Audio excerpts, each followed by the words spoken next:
Hello everyone, welcome to IRC. We are here at the Canadian Grand Prix for round 14 of the World Championship. It is an absolutely beautiful day, isn't it, here next to the St. Notre Dame. Is it Notre Dame, or if I just made that up? I think I may have made that up, but all I know is it's next to the Olympic rowing thing. There it is, on the beautifully right in the middle, right in the nick of time there, next to the final back straight before you flick it into the next to the World Champions of turn 13 and 14. And there are 14 turns on this course, and it looks quite simple, doesn't it, on the trap layout just next to us there, but it really isn't, is it, of course, as there's a lot of straights broken up by chicanes, isn't it? And of course it really it is really a cracking race circuit. It's one of my favourite race circuits on the calendar. I love the Canadian Grand Prix, and unfortunately, by the sounds of it, I don't think we're going to get a Canadian Grand Prix this season in 2021, which is such a shame, isn't it?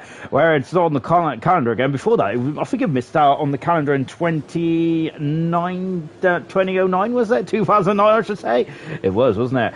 Which is a shame, then, wasn't it? Lucas saying, hello, Sean. Go, T. Sammy, then. I think that I got to say the most unluckiest man in the World Championship this season has to be T. Sammy, doesn't he? He's, well, I say unluckiest. His stats speaks for himself. So he's got 10 podiums in the 13 odd races that he's participated in. Sorry, the 12 races he's participated in. So T. Sammy is it's been pretty impressive in terms of the in terms of like consistency and stuff. But he just hasn't got that win, has he? And it is down to safety cars. It's also been down to rotten luck as well, hasn't it? So hopefully he can get rid of that bad luck and get a Grand Prix win or two then before the end of the season. But it sounds like I'm counting him out, the double world champion. I am very much not then, and of course if I do, that would be an absolute silly thing to do when of course T. Sammy a double world champion in IRC. Remember this time last season there was quite a big gap between himself and Maxi in the World Championship. He still came through there to win the World Championship as well. When did Maxi throw it away, or was it T. Sammy's incredible consistency? I think it was more of T. Sammy's consistency, wasn't it? Really fantastic. So you can never discount out T. Sammy. You're in round 14. We are starting to run out of rounds, though, aren't we, in this World Championship? As this is the first qualifying session. It's a bit of a dead rubber, this first qualifying session is. It's more of a glorified practice session of course we're only going to be losing. My goodness me, Maxi there. JJ almost losing it there. The exit of turn 2 then. Of course, he's got to say that car looks like it's driving on ice at the moment, isn't it, in that Ferrari? I got to say, I wonder if those tyres are overheating slightly then for JJ. He needs to cool the tyres down, doesn't he? And have another go there as well. There's a bit so on the DRS there as well. This is, I don't think this lap is going to set the world on fire too much yet, is it? As we've also got Matt there also in the background as well. He just dropped away from Maxi, from Max. I got Maxi on the brain, aren't I? From JJ, as JJ's coming down into the hairpin as well. He's going to be the first driver to set a time then here in Montreal. But as I mentioned then, of course, it's a bit, as I said then, this session then, it's more of a practice session really, as I think that Timmy is going to be the first driver out of the session then. We've lost Gaz and Mason as well. They've all got qualifying bans, unfortunately, for being very naughty boys in the Australian Grand Prix. JJ coming out of the final turn in the Ferrari. We'll talk about JJ's incredible race last time out, and I think that is going to definitely spur him on, isn't it, to the rest of the season. He had a magnificent qualifying session. Asdog is going at fastest, and he's 3 seconds in front of the Ferrari of JJ at the moment. Good time indeed there. And we've got Matt, who is just going at third fast as well. I think that was definitely very much so, just seeing where the track is in terms of grip levels, isn't it?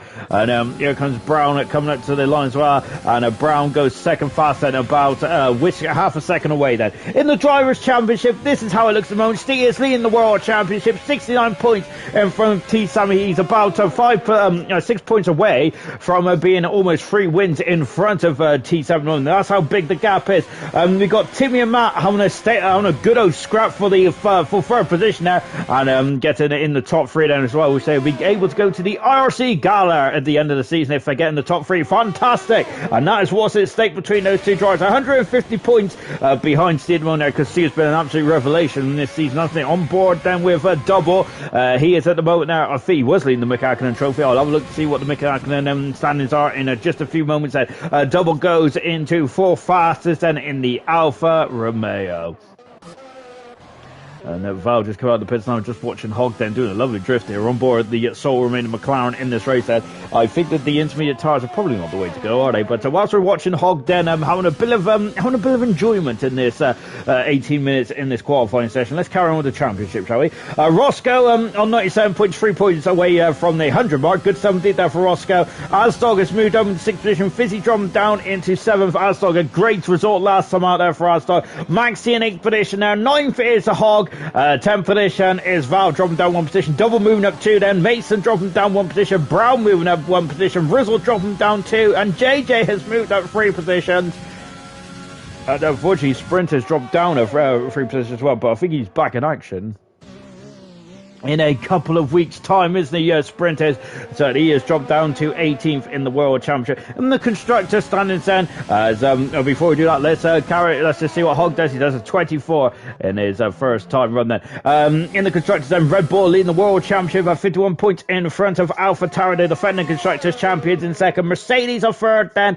4th is Racing Point. 9 points separates Mercedes and Racing Point. I thought the Racing Point was going to be one of the best teams in terms of talent in their cars, but goodness me, that just shows that I know absolutely nothing, don't I? But yeah, I think that they still got, but that just shows how good the constructors and the teams are this season, isn't it? 5th position is the Alfa Romeo team. 6th is the Renault team, not too far behind the Alfa Romeo, but 16 points then. A big gap between the McLaren and the Renault team. 61 points for McLaren and Ferrari, as they are joined in at 7th position then. 8th position is the 8th position is the Ferrari, and 10 points behind is the Williams team. Then they have dropped down a position because Ferrari had a great race last time out in Australia, and Haas currently in 10th position then. Going to that Australian Grand Prix, shall we? Of course, it was JJ, who was my star of the show, wasn't he? He was magnificent in Australia. Absolutely great stuff indeed. Then he got a podium last week. As Jay just asked, JJ got a podium last week with a question mark? Indeed he did there. As of course there, he had a penalty rescinded there. He was put on the podium there.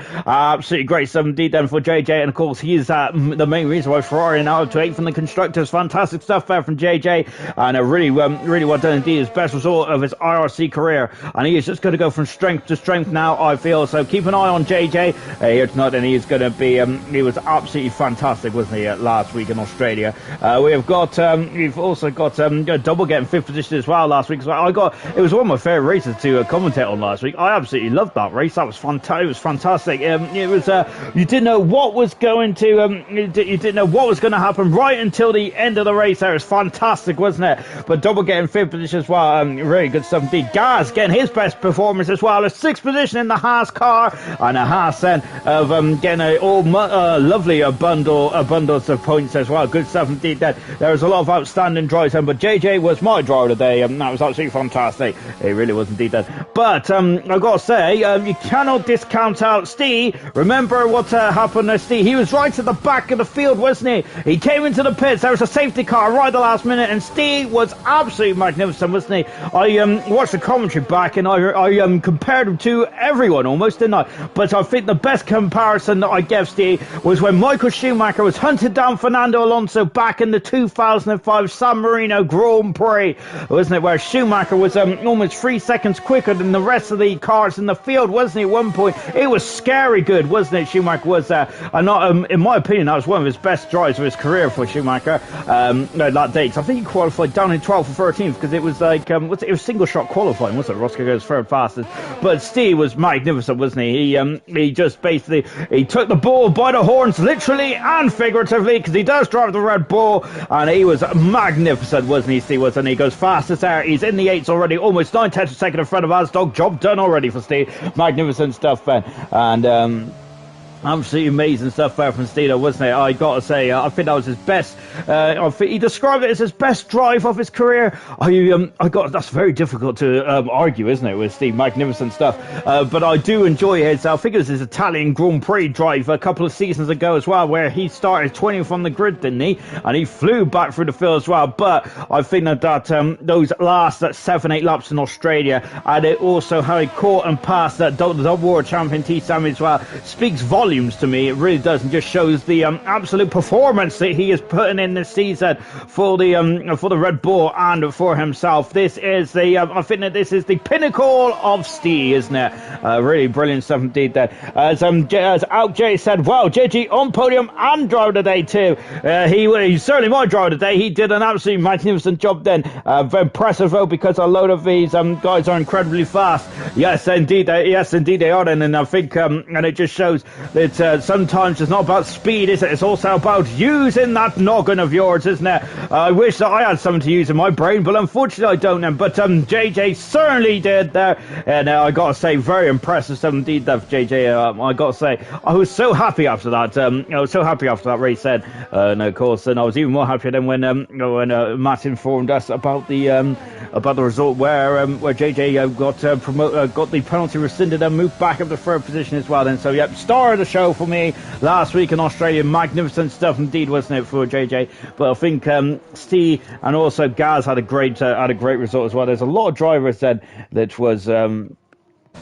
absolutely magnificent, weren't they? Anyway then, but of course that is last week. I've got to say, unfortunately, in this game is I've now I've been very much on cloud nine talking about Australia. But let's come back down to earth with a bump, shall we? Because of course this is we're now in the Canadian Grand Prix. You're only as good as your last race, apparently. Albeit I don't think that is not true by any stretch of the imagination, is it? But of course Formula One IRC moves on at such a rapid pace, doesn't it? That even though that you're on cloud nine one week, you could be very much well within the doldrums in the next week, can't you? So, but let's see what the double world champion T. Simon can do. Remember, when he debuted in IRC, he has been absolutely head and shoulders. He has been the benchmark. He has been the bar. And but this season, the bar has been in the Red Bull rather than the AlphaTauri of T. Simon. So very much he's got a job to do now. This is the longest streak without a Grand Prix win for T. Simon in his IRC career.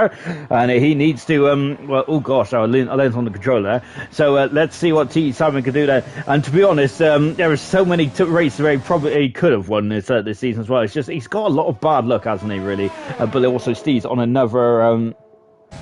It's on another level as well. Then, Blue Boy also saying, yeah, impressive drive from JJ last week, a fantastic race.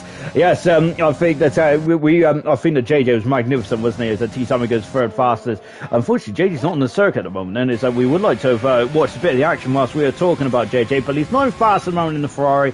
Yes, I think that JJ really showed. But when things get rough, he just doesn't lose his head, does he, JJ? Fantastic, wasn't he? I think it was absolutely it was brilliant to watch, wasn't it, indeed? And he's elevated himself to 15th in the World Championship as well. So good stuff indeed there for JJ, and he's also elevated the Ferrari team to 8th in the constructors as well. So hats off then to JJ. On board double at the moment, and he is in 8th position at the moment there, as he is on a second run now. This looks like new tyres to me, isn't it? Who were the top 4-5 last week then? Oh goodness me, now you're testing my brain. Now you're testing me old head there, Out Jay. But who won the race then? It was Steve who won the Grand Prix last week, wasn't he? A fantastic drive there for Steve. Second position there was T. Sammy there. Of course, there he got robbed, didn't he? Well, I say robbed, but he got overtaken there with just one lap to go, didn't he? JJ got finished on the podium in third position then. Fourth position there was Asdog in the racing point then. So of course, his double has gone into the wall of champions there.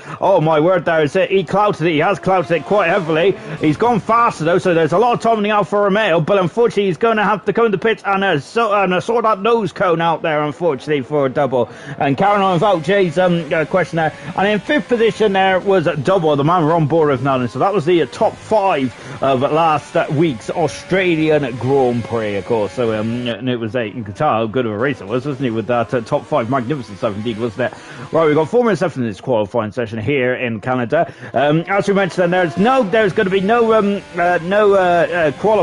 going to be knocked out of qualifying here at the moment. And as we've unfortunately already lost 3 drivers then, of course, Mason, Gaz and Timmy all got qualifying bans, and they are not allowed to participate whatsoever in this qualifying session now. That is a qualifying ban there for breaking the rules there, and the admins have deemed them to be very naughty drivers indeed. Then, so unfortunately, they're not allowed out of the garages. They have been sin binned then, as a bit of terminology there from the old rugby, isn't it?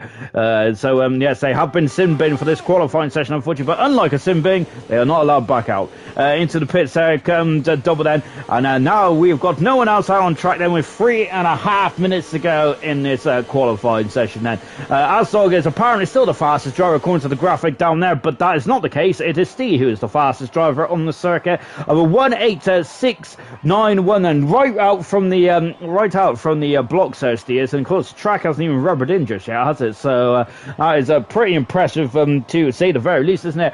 Asdog in second position there, T. Sammy third with Penny in fourth position. Fifth is Roscoe. They've got the two Williams drivers of Brown and Val in sixth and seventh position. Double is eighth. JJ is ninth. Matt is in the top 10. Hogg is the final driver to set a time in 11th position as well. Then, as we are now just ticking down to the end of qualifying one. At the moment, it's I don't know what the weather forecast is, but it looks very gloomy out there, doesn't it? We have had wet weather. I was going to say I sound like a bit of a Vettel fan there, didn't I? We have had a wet weather around here in the past. Of course, this track does have the longest race in Formula One history. That was at the Canadian Grand Prix 2011, where a lot of fans like you and I were just sat there for 4 hours and 4 minutes to watch the Grand Prix. We had a heavy deluge, didn't we? And the rain just didn't seem to abate, did it? It was a great race to watch, though, wasn't it? Button with 6 pit stops, I think. Now, I think he had a drive-through plus the 5 actual pit stops. Had to came from almost the back of the field there to steal the victory on the final lap there from Sebastian Vettel. It was one of his best drives of his career. It was absolutely magnificent to watch, wasn't it? And of course, I think the overall BBC programme was on for like at least 6 hours, wasn't it? And I remember sitting down to with my tea in my lap there, and gosh, I didn't move until like 10, 11 at night there from like 5 o'clock. Incredible, isn't it? We also had a wet race in the 2000 Canadian Grand Prix as well, with Michael Schumacher doing an absolutely great race there. I remember Jacques Villeneuve having a good race until the rain came down, and then he spun it, I think, down the hairpin, which wasn't very good, was it? No, so those are the only 2 wet races that really jump into my mind, really. Famous, well, to be honest, we can go through a list of absolutely great Canadian Grand Prix, can't we? 2014, where Danny Ricciardo won his first ever Grand Prix, didn't he? When both Mercedes had an MGU-H failure, wasn't it? Well, they had some kind of issue, didn't they? And of course, Hamilton retired there. Rosberg did a very good job, actually, to keep the car going and get second position in the end. That was a really good finish there from Rosberg. Hats off to the 2016 world champion on that day. And we had a big smash between Perez and Felipe Massa, didn't we? That was a violent old shunt into turn one, and the race ended under the safety car, didn't it? Unfortunately, another race there, I'm sure, ended under the safety car. Was it the 2007 Grand Prix as well? We had 4 safety cars in the 2007 Grand Prix, didn't we? But of course, that was the first ever victory for your 7-time world champion Lewis Hamilton, winning in the 2007 Canadian Grand Prix. It was a very entertaining race as well. Of course, that race will also be remembered when Robert Kubica had the most horrific and scariest of crashes, didn't he? When he touched the back of Jarno Trulli and his wing went under his wheels there, and he just flew into the barrier, didn't he? And he missed the next race in the USA, didn't he? And of course, that was where another world champion made his debut, wasn't it? And that was Sebastian Vettel getting his first ever race in the BMW, didn't he? Of course, back in the 2007 World Championship. A year later, though, Kubica came back, didn't he, to win the Canadian Grand Prix in 2008. And it was a 1-2 for the BMW Sauber team, wasn't it? There was a good couple of years around here, wasn't there? In Formula One. Absolutely really enjoyable as well.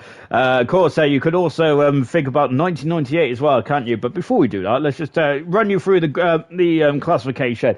So Steve there, who was faster, 8 seconds in front of Asdog, T. Sammy in third, Penny in fourth position, Roscoe fifth, Brown is sixth, Val seventh, double eighth, ninth JJ, and Matt completes the top 10. Hogg was the final driver to set a time in this qualifying 1 session, as we now proceed into qualifying 2, then, which will now get into the competition element of this IRC event tonight, as of course we've had a lot of qualifying bans, unfortunately, for a couple of drivers then that They got a bit too got a bit too eager, didn't they, last week? Well, I say a bit too eager. It was a great race to watch, and I absolutely loved it. But really good stuff indeed. Then, and as now then, as we're counting down to the start. Well, we are in the start of qualifying too. Then medium tires are going on. A few drivers as well. Then, as whilst we're waiting for the track, then hopefully we won't have a empty track for much longer. Mason, of course, is one of the drivers that unfortunately has to retire. As we're now waiting for some cars to come out. Then we've got Brooke Griller, a former IRC veteran, then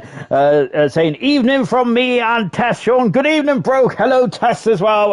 Todd and Tess said great, of course, great members, great fans of the IRC channel, aren't they? And of course, Brooke, a former driver as well. I think he drove the Ferrari, didn't he, a couple of seasons ago? Good stuff indeed there for Brooke Griller. We're just watching Asdog then coming out onto the circuit, a former pole sitter and a race winner. Asdog is. I think that the seasons he's had in the 2020 game hasn't been his best season, has it? I don't want to for Asdog there, but it's just of course, it's very simple. It's very simple of me, isn't it, really, to say that? But it's about how you drive the cars, isn't it? On these games, like for example, I think Asdog in 2019 was one of the fastest drivers on the game, wasn't he? But 2020 is slightly different, isn't it? The cars is, which I think it just doesn't suit Asdog's driving style, perhaps. Or maybe he's just going for a rough spot. It's very difficult, isn't it, to kind of look from the outside in, isn't it? Of course, as in the sporting context of what's going on then with Asdog, whether it's just the car's performance in the 2020 game or if he's just having a bit of a rough spell. I personally think that it might just be the game now, and Asdog they just might just not enjoy driving these cars as much as the last game then. But we'll soon find out. And if that is the case, then hopefully 2020 might be 2021 then, which of course the game is on sale to pre-order now, isn't it? So keep an eye on that one then, of course. It's about £75, the most expensive one is. Oh, goodness me, then I hope I've got to say the moths are flying out of my wallets then. Here comes Hogg coming across the line, and he is going to put in a first competitive time in this qualifying 2 session now. A lovely helmet there from Hogg then. Of course, he matched up with the car absolutely splendidly, doesn't he? Out of 2 then, and now going into 3 and 4 then. This circuit, and we haven't spoke much about the Gilles Villeneuve circuit here in Montreal, Canada, isn't it? I figured the first race around here was in 1981. It does look quite similar then, but I got to say, in the first season, I just remember seeing, and you could absolutely see the river, can't you? Almost from the start line. It was crazy, isn't it? And because the grandstands was not there, was it? Well, there was littler ones back then, and of course, then it was named after Jacques Villeneuve's father, the legendary Gilles Villeneuve. Of course, Jacques Villeneuve, the last ever Canadian world champion, but perhaps we might have another one in the forms of Sir Lancelot Lance Stroll. But that remains to be seen then. But he does have flashes of brilliance, don't he, Lance Stroll does? And he has won a couple in his lower Formula as well in his career. So yeah, I think that sometimes he does get an unfair. Does get a bit of unfair, and just it gets a bit of a bad word or two say it against him as well. I can't think of the word what I'm trying to say there. Asdog goes fast as he doesn't care about my words. All he cares about is the time on the track. He's a second quicker than Hogg. And Asdog, I've got to say, we've only seen him do 2 laps tonight, but those 2 laps have been pretty impressive, to say the least, I must say. Well, not as impressive as this man there. I talk about impressive. Well, this man is absolutely incredible, isn't he? This moment in time, and I'm not sure who is going to be able to knock him off his perch there. When he was down and out in Australia, he still came back for more, didn't he? Steve, magnificent stuff indeed there. So here comes Matt then coming across the line as well. Fastest there for Matt in the Alfa Romeo. 10th away then from Asdog then, and I think that underlines how good Asdog is this event so far, because of course Matt is usually at the sharp end of the field, isn't he? He's usually in the top 3 or 4, usually on the first two or three rows as well, isn't he, Matt? Is so to see Asdog in front of Matt, then I think it's a big statement of intent, isn't it, from Asdog? 10 minutes to go in this qualifying session. 3 DRS zones around the Gilles Villeneuve circuit. 1 on the start finish straight, 1 where T-Sammy's just gone through now, and of course 1 on the back straight in between turn 12 and 13 then. And we'll get down into the hairpin as well then. And we've had a lot of incidents and accidents over the years that I think that Johnny Herbert and Mika Hakkinen came together there in 1995, which is a random thing that just pops into my red there. I quite like the 95 season. I don't know why. I got a really soft spot for it. I think it's because it's the first ever Formula 1 game I played, and I think that it's really stuck with me. Team Sabido into the final turn then. And talking of a precarious spot, what about that wall of champions? It's been moved back over the years, hasn't it? Team Sabido goes second fastest there, a tenth of a second away from Steve. So I feel that well, goodness me, that was pretty impressive indeed there for Steve, isn't it? Fizzy there, taking a lot of curb there, coming out of 13 and 14, and coming across the line. And Fizzy goes sixth fastest at the moment on the medium tires. And what about Roscoe accelerating out the hairpin as well? And on the back straight then, the wall of champions has seen a lot of good and great drivers that have gone in there. Liuzzi, a great driver. Jensen Byrne, a good driver. Of course, I got that the wrong way round. But I still think that Liuzzi was a very good driver, wasn't he? But of course, Jensen Byrne wins the 2009 World Champion. Roscoe is P3 on this day in history here in Canada, and a whisker in front of his teammate. And then I've got to say, those 2 racing points there are going to be a thorn in the side, aren't they, of the top runners here tonight? And so I think that the top runners are going to be looking nervously over their shoulders, aren't they, with Valstock very much in the thick of things. And I absolutely love to see it. Then here's Val at the moment. I think Val's got a new helmet. I think I've got to say, it looks like Tony the Tiger's helmet, isn't it? Well, that's great there. As Fizzy there has just got right into the I got to say, it was on the racing line for Val. He's not going to appreciate that too much there, Val, isn't there? As Fizzy, I think, was dawdling, wasn't he, at the entrance there to the turn there. So Val might not be too pleased with that, is he? But he carries on nonetheless there on the medium tyre, of course. If you get into qualifying 3, you must start on the tyre which you set your fastest time on. For anyone that's new tonight, then welcome.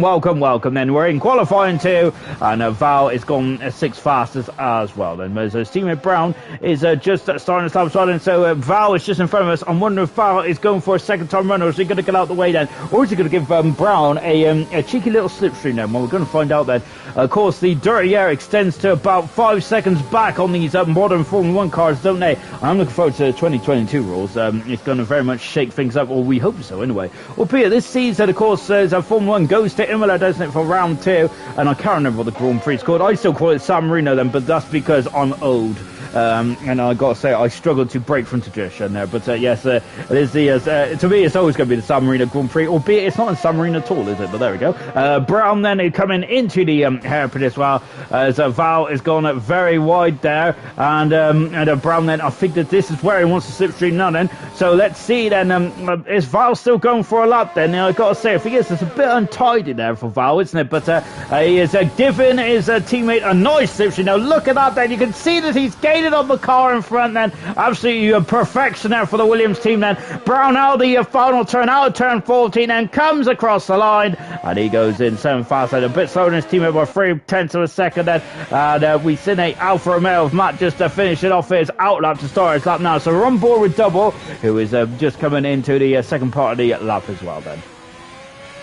On board with the Alfa Romeo, which was formerly the Sauber team, wasn't it? But they do have Sauber underneath the hood of that car, don't they? As a Double coming into the hairpin as well, and accelerating out. And I'm sure that Double and Petty then was, of course, teammates for the Sauber team, weren't they? Back in, wasn't it the season 5, season 6? There, I've got to say, I'm really digging it out of me. Out of the back drawer for my memory tonight, goodness me. As we got to Double there, going over the curbs then. Neat and tight there for Double, good 17 there. He hit the World Champions last lap, not this lap though, and he goes into 7th fast. A good time there for Double, really good 17. He has gone to the soft tires, which may force the handle to from the drivers behind him. Brown is slower on this lap then, so we're just watching Matt then, who is on the back straight as well. So currently, who else is coming out? JJ is also out of the pits as well. We got Fizzy and Hogg going for a second bite of cherry then. Matt into the final chicane, accelerates out now onto the grid hatches as well. Matt is on the medium tires, he goes third fastest in front of the 2 Racing Point cars. That's so good stuff indeed there from Matt. And then we're just flicking onto JJ, who's the hero of the hour, isn't he? Of course, a magnificent performance in Australia. He is now 11th fastest at the moment there in this Canadian Grand Prix thus far. He's got a very good opportunity there to get into Q3, and he's got a very good opportunity there of scoring some major points as well. As we've got a Haas in the background there. That's Penny just starting this up. He's on the medium tire as well. So is JJ with 5.5 minutes to go in the qualifying session, struggling to hit the apex there of the hairpin out of turn 2. Of course, turn 1 and turn 2 is quite infamous, isn't it? That's our first turn there, as we had a big almighty shunt in 1998 where Alex Wurz decided to do a barrel roll going over again and again and again, didn't he? As he went for a gap that really wasn't there, and I think that I think he collected Jean Lacey, didn't he? And then the second restart, Jean Lacey had another issue with the same Prost, I think, actually, because I think it was Jarno Trulli. As Trulli was also involved in that first incident as well. So Lacey and Trulli had quite short Canadian Grand Prix in 1998, didn't they? It was quite a horrific, spectacular incident, wasn't it, to start off the Canadian Grand Prix? But luckily everyone was okay, wasn't they? And I was a big fan of Wurz actually in 98 there. He really stormed into Formula 1, didn't he? He took over from Gerhard Berger when Berger was having a couple of races off, wasn't he, in 97, and I think Wurz had a really good race in the British Grand Prix 97, didn't he? A magnificent performance there for Wurz there, and he also really ruffled the feathers of Michael Schumacher in the 98 Monaco Grand Prix as well. JJ has gone at 12 faster, then Penny has gone up into 6 faster in the Haas car. Is that going to be safe for Penny? He's in the late 9s there. I gotta say, it's very difficult to judge him because I'm rubbish at judging like that. We just got Fizzy who's popped into 7 fastest then, and Penny is still in front now. That's a very good time there for Penny, actually. Really a good 17th then. Holger is going across the line. He's gone 4 fast then, so the times are starting to ramp up slightly then. So JJ is off the circuit, and the car is damaged by the looks there, and just on board then. Is he gone straight on there? Well, he's disappeared now. I'm not sure if he's hit something and gone straight on, but JJ is out of qualifying. He's going to be 12th fastest on the grid, unfortunately there for JJ, but that is a very good place for JJ to start and maybe score some points then as well. So which driver is going to be knocked out of qualifying 2 then? We've lost 4 already. We're going to lose anyone else then. So as we're just on board with Fizzy, as he has gone purple in sector 2 actually. Good second sector split time there for Fizzy, and look at him there shifting up the gears as well in the Mercedes then, and he is now reaching top speed then. Look at this, and look at the graphic down in the right hand side of the screen there. 206 miles an hour, 7 miles an hour before he breaks down heavily into the chicane there. Great control as well from Fizzy, I gotta say. Very good car control. He goes 7 fastest then as well. T-Town's retired from the session there, but he is safely through him to qualifying 3. Who is going to be joining him then? We got 3 minutes to go in this qualifying session there. It's not a lot of action out on that circuit at the moment, is there? But keep with us, folks, then. I expect a lot of action in the race itself, and not forgetting we still got qualifying 3 to come as well. 80 kilometers an hour then. Hog has got to slow down too as he comes into the pits then. And this is a bit of an older pit lane here, isn't it? But I got to say, well, it was recent, wasn't it? Recently developed, I think it was. I got to say, I'm very, I am quite rubbish when it comes to real developments and things out of circuits then, because it's not really something I'm very interested in. It kind of floats over my head then when I hear anything like that. Fizzy there just cruising back into the pits as well then, as we're just seeing if a double and Brown comes out of the pits then, and if those two come out, I feel a lovely shot here for the suspension of that Mercedes. That's an absolutely spectacular shot there, isn't it? And I wonder if Fizzy's going to use that as one of his stills. And of course he produces absolutely artistic, beautiful pictures, doesn't he? Picturesque pictures, isn't it? For Fizzy, absolutely mega stuff indeed there.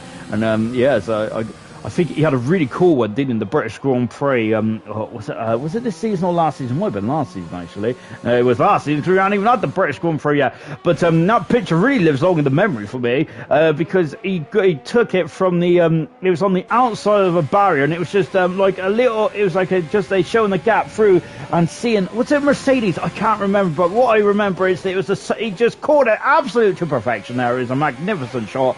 I love it indeed, and it is really good stuff indeed. And of course, you can see all those shots on the IRC Facebook page indeed. Then of course, go and have a quick RT glance at it, because it's absolutely beautiful, isn't it? And then, as just said, we do have a double in Brown out now. Then I'm wondering if that's going to force Val out. Well, that's not going to force Val out at all, because he's not got any time left, and he is now stuck in the garage, and he is not going to be able to get around the circuit in less than a minute. If he does, then he might rival Steve for pole position then. These laps are quite quick around here. 16 69 seconds there or thereabouts, and Steve has done this up in a 69.3 seconds. Very impressive time indeed. That double coming out of turn 2 as well. Then you can see looking using a lot of lock there, isn't he, before accelerating the way down into turn 3 and 4 then. And double is taking it very cautiously in the opening lap or two around here. I'm wondering though if he's trying to keep those tyres in a good operating window. He is 3/10 of a second down there, but I'm feeling that this might be double learning as he goes around the circuit though, as he wants to keep those tyres in a decent operating window, and very much where he wants to purchase the traction coming out of the hairpin, and also coming out of turn 14 then, the final turn as well. So that is what double would want to be doing then.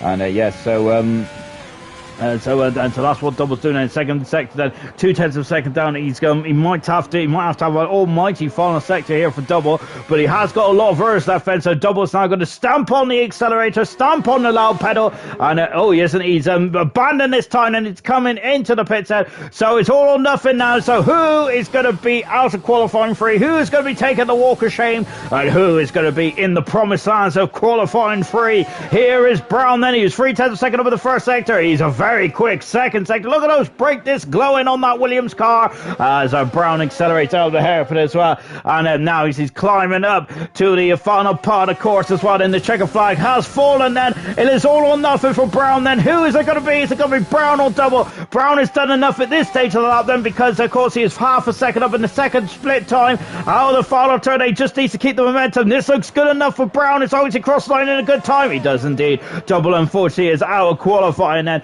by the slenderest of margins there. Double is in P11, but luckily for Double, he gets to choose whatever tyres he wants to start the race on the course. So that might be a very interesting dynamic later on in this in the race. And of course, the race comes up straight after qualifying.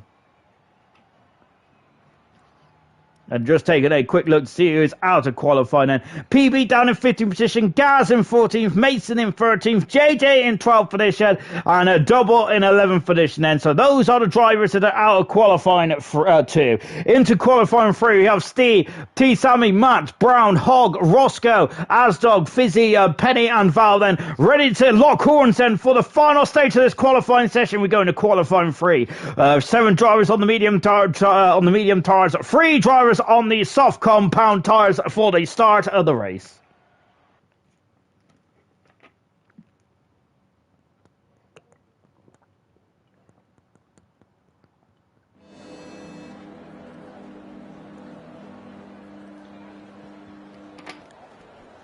Whoops, I put my top on a bit too put me top on a bit too loud there, didn't I?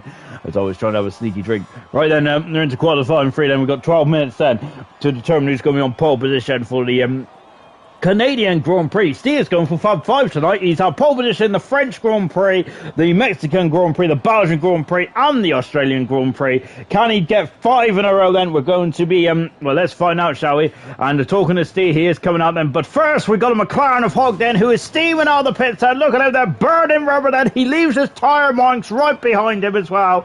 And we've also got Steve then, who is, as we've mentioned, he's going for Fab 5 here, here tonight. He's had 8 pole positions this season as well. See, as not only has he been quick in the race, he's also been quick in qualifying, and that is a very difficult combination to really repel, isn't it? To say the very least. Then, so we got Hogg who's out on circuit. Val is out there as well. Steve has just popped out of the pit. Of course, the pit exit here is a very usual. It feeds into turn 2. It used to feed just before we even get into turn 1, didn't we? And of course, I think Fredson flipped the bird there, did it to Schumacher in '98. Then when Schumacher came out the pit there and forced Fredson into almighty smash there, didn't he? To turn 2 there. Now Fredson there, I gotta say, he's quite famous for flipping the old bird, isn't he? Because I'm sure he flipped the bird when he was in his Sauber days in the final race in Adelaide in '95. So I can't remember who he gestured to. I can't remember that.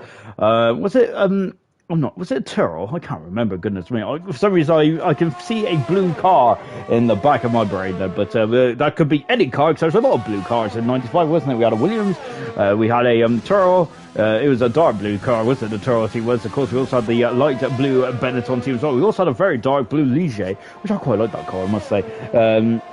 Yeah, of course, the Ligier, they turn into the Prost team, and that's a team I do very much miss. I quite like that dark blue of the Prost/Ligier team. It's a really nice colour, a very nice car indeed there. And of course, in 97 as well, the Prost team were absolutely magnificent, really good stuff indeed there. Olivier Panis, and talking to 97, and unfortunately you have to mention, don't you, about Panis breaking his legs here, both his legs here in the 97 Canadian Grand Prix. Up to that point, Panis was having one of the best years of his career there, wasn't he? Absolutely fantastic. Of course, the Prost on the Bridgestone tires are really making them work absolutely splendidly. Absolutely amazing stuff indeed. There, it's such a shame there for Panis. He returned at the back end of that 97 season, but it just wasn't. It wasn't the same driver, was he? And such a shame there for Panis. He was magnificent that season. He really was indeed. That Hog then, who's just on the back straight as well. We've got Val, who will be very happy with this because Hog is giving him a slipstream here, which is exactly what Val is loving here, isn't he? So both the Williamses there into qualifying free. Good stuff indeed. Then Hog out of the final turn. Then we've also got Val as well. My goodness me, that's a lot of commitment from the Williams car. Here's Hog. Then he is faster, but Val goes quicker by a second there. That looked visibly quicker as well, didn't it?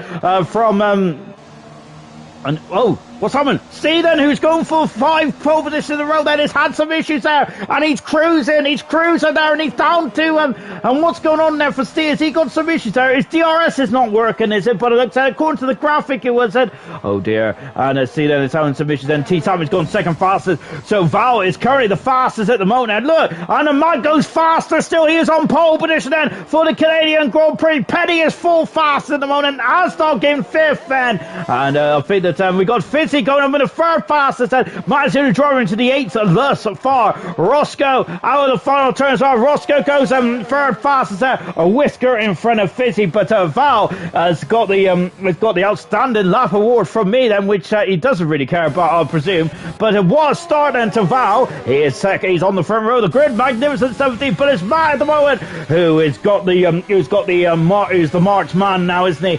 Matt he's got a 3/10 of a second gap between himself and Val, but I think the Val's going to be very impressed, and I think the Val's going to really has really caught the attention of a lot of drivers out there. Goodness me, what a time there. Yes, he did have the slipstream, didn't he? But even so, that is magnificent. But Matt is currently the man that they all need to catch as well. Matt has not been on pole position this season, has he? I think there's only been 4 drivers on pole position, if I'm not very much mistaken. Sorry, 5 drivers have been on pole position. We've had 8 for Steve, we've had 2 for Maxi, 1 for Mason, and of course 1 for T Sammy as well. Then into the pits there comes Matt then, as he is abandoning his time then. So Steve is also in the pits. Well, what happened to Steve then? Look, he just cruised. Oh, is a Fizzy there going off there as oh goodness me, as Steve is having a couple of issues there, isn't he? I'm not sure what's going on with sorry, not Steve, Fizzy. I've got Steve on the brain. As Fizzy has got some issues there, hasn't he? As just take a look then, it looks like that he's got a problem with his steering there, because he was just he was turning to the left there, wasn't he?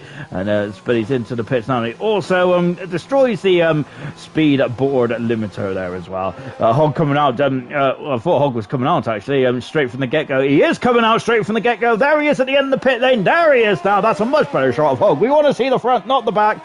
And he comes out of the pit lane now with 6 minutes to go in the session. And that's out very early actually from Hog then.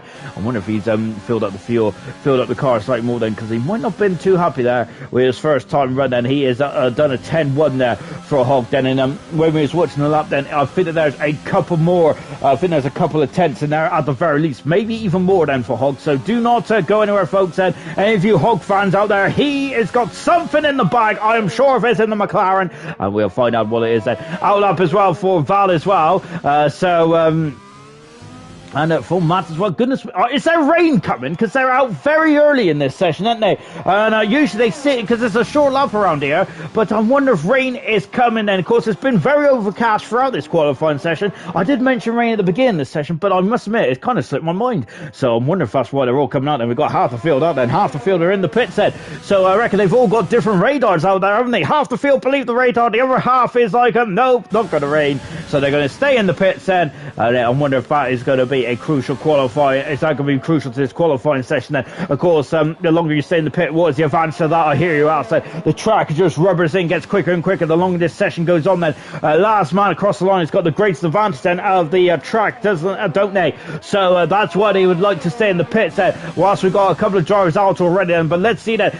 Just I look up in the sky, then there is a bit of sunshine trying to burst through those very dull, overcasty like clouds. Then, as Hogg is now it's 3 tenths of a second up in the first sector. Then good stuff indeed. Then lovely shot here from the McLaren. I was going to say Mercedes, from the McLaren. A lovely shot indeed. Then, and look at the beautiful Seeker bodywork there. That McLaren.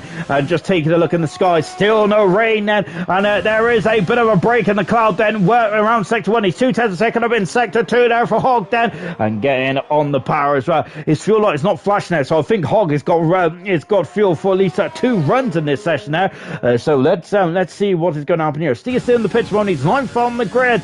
Steve is then Asdog and Petty. We've also got Fizzy and Roscoe also in the pits as well. Out of the final turn there for Hogg then, and he's leaving a lot of he's giving a lot of respect to that wall of champions. You see Hogg comes across the line. He is 8th fastest and displaces Asdog at the moment. And Val is going quicker. He is loving the conditions here today. He's loving this track and he's loving the Williams car. He's on pole position there for Val. Oh, a magnificent performance there for Val. And there is me saying that it might have been the slipstream. How wrong was I? It is Val effect, not the slipstream effect there. He is on pole position then for the Williams car. Martin's abandoning his time and coming to the pits, and he couldn't find any more time then. What about T. Sammy, the double world champion there? And let's see what he can do. And this is the longest time in IRC if that's a Grand Prix win. He's on pole position in the Russian Grand Prix. Can he have pole position here tonight? He can indeed. He's 2 tenths of a second in front of Val. And it really rains on the parade of the Williams car. The Williams driver then. And now we got Hogg then. Is he going for a second bite of the cherry with 3 minutes to go there? Actually, I might be a bit slow here. I'm just thinking, is some drivers going for 3 runs here because they've saved a set of tyres, because qualifying 1, there wasn't much to compete for in qualifying 1, was there? So I may have missed the boat here. I think that's why they came out early. Oh, goodness gracious me then. So yes, we might have 3 runs in this qualifying 3 session. This is what I want to see, isn't it? Fantastic indeed then. Steve then is just on an outlap at the moment, and T. Sammy has gone the fastest by 2 tenths of a second. Lovely stuff indeed. Penny's first time run is 3 tenths of a second down the first split there for Penny. And I don't think he's going to be too pleased with that. He's abandoned his time, and he's backed off slightly than the Haas car. So he's going to. I wonder if he's got has he got fuel in the car. Then 2.5 minutes to go. Then it's going to be quite close there. If he's going to have to come back in, throw the other set of tires on, and go out again. So let's see if he's got fuel on the car. And he's currently 6th on the grid. He's on row 3. Penny is there. Very much sky's the limit at the moment. Then for Penny, doing a great job, isn't he, in 6th position? Lovely stuff indeed. We're going to stick though with Steve, who's currently down in 9th position, then uncharted territory then for the championship leader, isn't it? His target time is at 8.5 then out of the final turn. And let's go on board then with Steve. Enjoy this up then here in Canada, and I see it's going for 5 pole position and breaking into turn 1 then, 3rd gear. And not the slowest turn in the world, is it? It's a very short run from the grid, from the start line down into turn 1 there. And I think that, remember, T. Sammy had one of the longest runs there in the season as well. Steve got in a lot of oversteer there. T. Sammy got pole position in the Russian Grand Prix, didn't he? And that was one of the longest runs down to the first braking zone. This will be one of the shortest runs down to the first braking zone there. So from one extreme to another there for T. Sammy tonight then. But of course he's still got to do it well. No, he isn't. He's out of qualifying then, so he is going to.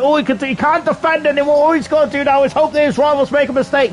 See, he had a bit of oversteer in the just out of the turn 4. He's 78 hundredths of a second down in the second split time now. Remember, he had an issue on his first time run though, didn't he, Steve? Yes, so we'll see what he can do here then on the back straight as well. He's going for 5 pole position. This will be his 9th pole position of his season as well. If he can navigate this final chicane then and beat T. Sammy's time then, that doesn't sound too difficult, does it? Goodness me, it sounds easy the way I say it, but what about T? No, he's far fast at the moment. T. Sammy is still on pole position there, and he is doing a fantastic job, isn't he? Good stuff indeed there. Hogg is now going for another body charter as Penny is cruising. Penny's cruising. There's an issue there. He has damaged the car, and Asdog is starting the lap as well. What about Roscoe? He's also starting his lap then, and yes, he is starting his lap then. And Penny is out of qualifying. What a shame now for Penny, and he is parked on the grass there.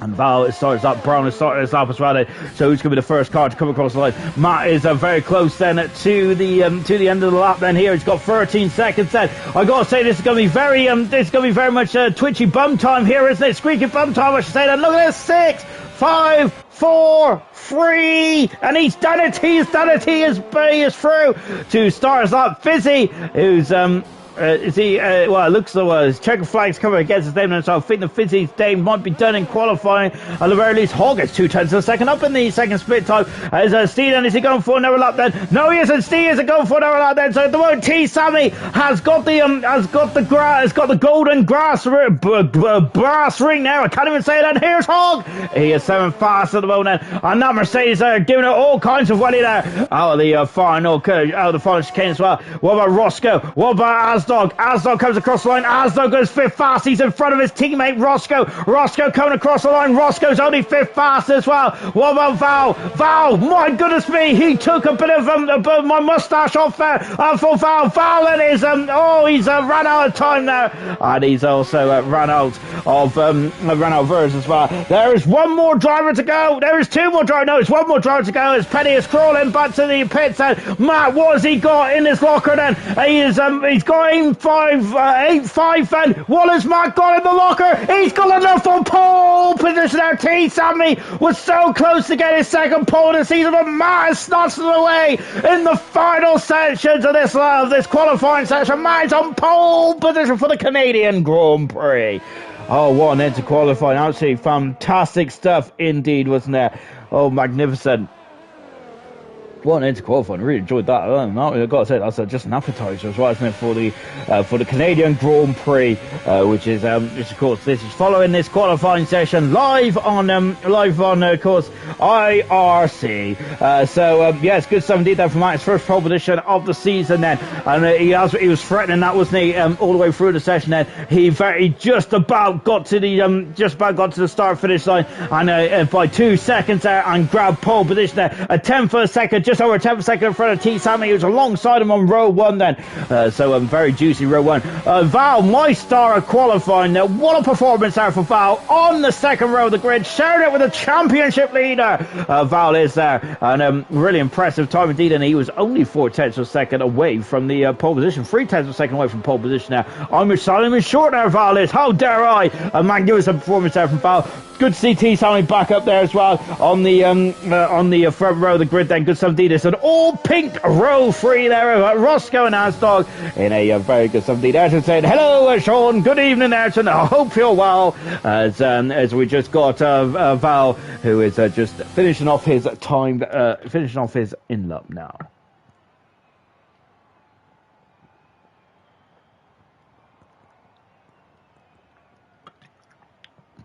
Well, that's the classification then for the end of qualifying 3 then.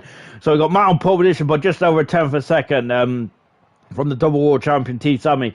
We got Val in 3rd position. 4th is Steve. Then we got Racing Point 5th and 6th. Fizzy in 7th. Brown is 8th. Hogg is 9th. And Penny in the top 10. We got the safety car out as well. Oh, goodness me, there's going to be anarchy. Let's see if we have any safety cars in this race as well. Remember, we had 4 in 99 and 2000. Didn't we? I think we definitely had 4 in 2007. I'm sure we had 4 in 1999 as well. Was that the first ever race where it finished behind the safety car? Perhaps. Well, Vettel's garage is empty. We do not have a guest appearance from Vettel tonight then, but as Maxi unfortunately is unfortunately not participated in this Grand Prix. And look at this lovely sunshine out there. Well, I was talking about the rain in qualifying, but it didn't come, and I don't think it's going to come in the race. Look at that, not a cloud in the sky here in the Gilles Villeneuve circuit here for the Canadian Grand Prix. Of course, this is named after the legendary Gilles Villeneuve, who is an absolutely magnificent driver, wasn't he? No, he's taken us away from us far too soon. An absolute legend, isn't he? Gilles Villeneuve was brilliant stuff indeed then. Anyway, then, so this is the formation lap. Then as the light goes green, then this is the formation lap. Let's see what drivers are doing what. Then we know about the drivers in the top 10. What about the drivers outside the top 10? Well, let's go through the grid, shall we? 35 laps around the Canadian Grand Prix. Matt's on pole position. T. Sammy is alongside him on row 1. It's a short squirt down into turn 1, of course, so you need to get your action done quite quickly. Val in third position. Magnificent with Steve in fourth there. He's a bit behind the 8 ball tonight. He didn't get his 5 in a row for Steve, unfortunately. But let's see if he can get another win to his another win added to his account here tonight. Then this where he's already got 5 Grand Prix. He's already got 5 wins in a row. Then he's going for the 6th win in a row for Steve. He's absolutely on cloud 9 at the moment, isn't he? So 5th position is Roscoe. Arsdog in 6th position. Fizzy in 7th there. He is the highest of the round, starting on the soft tyres for Fizzy. Watch him fly on the opening couple of laps then. Brown in 8th position. Hogg in 9th and Petty on the medium tyres in 10th position. His former teammate Double in 11th position. Then 12th position is JJ, the hero of Australia, as he got something else up his sleeve in the Ferrari. 13th position is Mason. This is the first time we see him Mason tonight. Then 14th is Gaz as well. 15th is PB, and Timmy is in 16th position there on the soft tyres, and soft for Mason as well. Medium tyres then for PB, and medium tyres for Gaz as well then. So then here we go, 35 laps around the Grand Prix. Of course, Steve then, as we're on board with it at the moment, he is the championship leader. 5 Grand Prix wins in a row now for Steve. And the last time he hadn't finished, the last time he hadn't finished the race then was in Brazil. And since then, he has gone from strength to strength. And in the last 7 Grand Prix, he's been on the podium, hasn't he? Magnificent 17. And the whole of the season, he's only not been on the podium twice, which is Brazil and Vietnam. So that just shows the caliber of the driver he's been this season. Magnificent 17 that. So can he go for 6 Grand Prix win in a row then for Steeden? But of course, we've been talking enough about Steeden. Let's talk about the pole sister. Let's talk about the double world champion alongside him as well. It's Matt and T. Sammy lining up on the front row. We're going to have a cracking duel down into turn 1. I have no doubt about that then. Matt, the IRC veteran. T. Sammy there, of course, he's been an absolute wonder in IRC. He'll be going into the Hall of Fame. I have no doubt about that then, because T. Sammy has really ripped up the record books, hasn't he, since debuting back in the beginning of season 7. Then the Heat Ace is coming off the tarmac as well. Then as we are getting ready, to go down. And there the lights set. We have 5 sets of lights to go on. Then and here we go. This is the start of Canadian Grand Prix. Let's go for the Canadian Grand Prix. And look at this. T. Sammy's already taken the lead. They go down so well, but Matt is not giving up there. But T. Sammy is done. He's had a great start, and he is taking the lead in the Canadian Grand Prix. Magnificent stuff there. Asdog is not in third position there, as we got all kinds of jumping around at the moment, haven't we? So Matt's dropped down to second position. We got Asdog in not in third position there. So that's a Williams Cruiser. That's a problem for one of the Williams cars there. And hopefully we got Val then, who's just going across the grass at the moment. Then he is in. Oh goodness me! Look at Roscoe then all over the back of Matt at the moment there, isn't he? As Val is defending, and Steve's dropped down position. Roscoe's got up 2 positions in this Grand Prix so far. Steve's dropped down a position there. We've also got Mason gone past Penny as well. Mason up in their 10th position. He's got 3 places. Mason has he's absolutely stormed away from the opening rounds of this Grand Prix as we go down to the open as well. Asdog having a sniff on the inside there, but no dice there, as the door is going to be firmly closed shut on that nose cone there of Asdog then, so he thought better of it then. And we're now coming on to complete lap 1. It's a short lap around here. Gaz has got past his teammate because Penny is having some issues there. Penny is struggling then, and look at this. Timmy is now all over the back of him. JJ is going to have to defend there. We've also got Gaz also in the mix as well. Timmy goes on the outside then. He is on the outside. He is through. He passes JJ as well. JJ is going to have to. He's got to cross the escape road. That one completed the fast lap already then for T-Sam, but obviously it's the first driver around there. And then we got Matt in second position, so he's going to be disappointed then. He got that pole position at the last gas pole position, and unfortunately he's not got that first position now, as T-Sam had a great start there on board with Steve, who is about 3/10 of a second, but that's what 3/10 of a second looks like in a Formula 1 car. It's very much nip and tuck at the moment, isn't it, for Steve there? But Steve now he's dropped down 1 position then. Val also dropped down position as well then, so the row 2 didn't get off to a good start whatsoever, did they?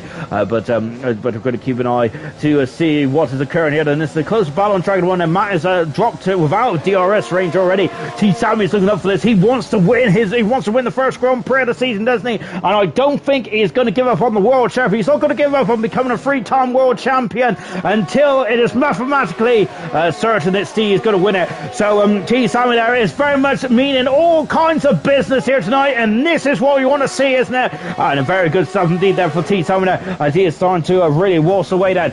The opening stage that is for coming out to complete lap 3 then. He has got a 1.3 second lead then in another fast up race, and he is absolutely flying out there at the moment. And they're very good at stuff indeed. That Mason's got past Brown, then there he is, and Mason up into, oh goodness me, then getting very nip and tuck there, and Mason is now through up into ninth position there, or is he? And look, the Williams is trying to go under there, Brown, and he has lost a bit of momentum now, hasn't he? As Mason is through, he's up into ninth position there. Mason's up 4 positions, so is Timmy. Good start to the races then for those drivers, brilliant stuff indeed. But look at this then, here's Timmy, here's Gas as well then, now all over the back of the Williams car then, and losing momentum there, trying to fight the good fight there with the McLaren. Look at Timmy, he's on the soft tires there, he's flying through the field, isn't he? After his qualifying ban, and he's coming back through the field then, he's on the outside, he passes Gas going into turn number 8 then, and now is Timmy there riding those curbs as well. His next target is actually for the points as well for Timmy. Magnificent start to the Grand Prix. Asdog is all over the back there. There's a Mercedes going very wide there, Fizzy, and now we've got Hogg then, who's had a good run there out of the hairpin as well. And look at this, he will have DRS this time then. This is the first time we're using DRS in the Grand Prix then on the third lap, of course, like it is at any Grand Prix. And Hogg is having a look then, but Fizzy is coming in the pits, and so Fizzy is in the pits. There's an unscheduled stop there for Fizzy. Oh dear. And is Fizzy changing the nose cone there? We'll find out that. And look, let's take a look then. So Fizzy is, yes, he is changing the nose cone. He's on the hard tyre as well. So what a shame there for Fizzy. Having a lot of bad luck recently in this World Championship, isn't he? He comes out of the pits now, as PB is really giving double a lot of concern there, isn't it, in that battle for 14th and 15th position there. And just looking up and down the field at the moment, and it's Timmy then who's all over the back of Brown then. Timmy is really flying through the field. Oh goodness me then, but Brown there slamming the door shut there on the nose cone of the Mercedes there, and he was not going to let Timmy through there, was he? No sirree there from Brown then, but Timmy's come back at him. Timmy's got a lot of pace at this stage of proceedings. So we've got JJ, who has just dropped down to 30th position there, with Penny going up into 12th, but Penny has gone across the escape road there. He's going to have to back off and let JJ back through. That's very good stuff indeed. That yellow flag in 2, and I think it was actually just for Penny doing a very, of course, backing off and doing a good job of backing off there. Actually, Penny is going back to this battle here, and look at this. And then Roscoe is struggling now, and Roscoe's in the pits. And so what's happened to Roscoe then? That's early time to go in the pits. Well, for the racing foot drivers, he damaged the car. Roscoe has. What a shame then. And look at this. He come across the line, and we got Valstee and that's all. We got the 2 McLarens also locking onwards as well. Roscoe has damaged the car. He's also on the hard tyres out for Roscoe. What a shame now. And Steve is still behind him, Val, at the moment. Now look, Alstock is ready to strike, isn't he? The gap between second and third position up to 3 seconds there. So it's starting to expand slightly, isn't it? The 2 McLarens are still locking horns there. This is a Mason right underneath the rear wing of Hogg at the moment now. So I wonder if there's going to be any team orders as well. But there aren't going to be team orders in the back there between that Mercedes and the Williams, because they're on at different sides, aren't they? And look at this, even though they do have the same power unit as well. And of course, there is a technical partnership between the Williams and Mercedes in 2022, but that is not the case here on the track. He is through and up into 8th position there. Timmy is, and look at Gaza. He's loving it. He's loving up on those medium tires. Good stuff indeed there for Gaza. Flying up through the field. Good stuff as we go, as we're going out the hairpin as well. As Ayrton's asked, I hope my bed frame is okay after last night. Oh, he's going to straight down, and look, see, it's up the inside. He passes the Williams car, and he is through, and that is job well done then. So Steve's got a 4-second deficit between himself and Matt, but look at this now. Don't think of Val. He's not giving up on that one. As breaking down into turn 1. He's gone very wide though. Asdog is going to be liking that though, isn't he? So Val having a great race so far. Then can he keep it going? No, that is going to be the question then. Ayrton saying, I hope my bed frame's all right last night. Yes, I leaned back and I broke it. So there we go. That's I was leaning over to get a can of Coke, and it's all collapsed underneath me. So there we go. Do not drink Coke, everyone. That's I think that's the lesson I've learned from there. And so that's a shame. We've also got Jan saying even showed so I'm late, but what have I missed then? Well, you've missed it, Matt taking pole position there for the Canadian Grand Prix, and you've also missed it. T. Sammy's had this race very much in the palm of his hand so far, and you've also missed it. Well, you haven't missed this, because look at this, the Mercedes McLaren drivers there. My word, they were not giving each other an inch there, were they? Fantastic stuff indeed. That, yeah. yes, yeah, and you missed the Matt getting pole position for the first time this season. A great lap indeed there with 2 seconds to go in qualifying. And of course, you also seen Val having a great qualifying session as well, as he qualified in a very good third position. At the moment, Steve is on the back foot, isn't he? He's not as quick as what he normally is then, but he's in third position there. And remember, I think now that he's got such a command in the World Championship, hasn't he? That I think that sometimes it's probably best to always think about that championship, isn't it? Of course, because that's what everyone is here for, isn't they? They're here to win it, and of course, winning races is nice and all that, but of course, the championship is the main aim, isn't it, for all of these drivers? That PB having a look there, but Double there is a wily veteran, isn't he? Double is there. He's not going to be letting PB through into turn 1 there. Both McLarens are still locking on to it, so no sign of any team wars in the McLaren team, which I gotta say I quite like them, because of course this is great stuff, isn't it? I do love a good old joust, a good old battle, and they're certainly having some battles around here now. There is definitely no after you, sir, especially in this corner in the last lap between 2 McLarens there, but Mason has got the pace, hasn't he? And they are dropping back now, because they're now 6 seconds behind, 6 seconds drift of Asdog as he comes into the hairpin as well. And before accelerating away then, and he will have DRS then, and the best opportunity of overtake is around the circuit, is going into the chicane then. And look at this, he slipstreams, he pulls out quite early, because he is done. He is through, passes his teammate, and moving up into, oh my goodness me, and Hog there comes into the pit straight away. Val is just dropped down into 5th position as Asdog moving up into 4th, and a strong event here from Asdog tonight, and very impressive indeed. That good stuff.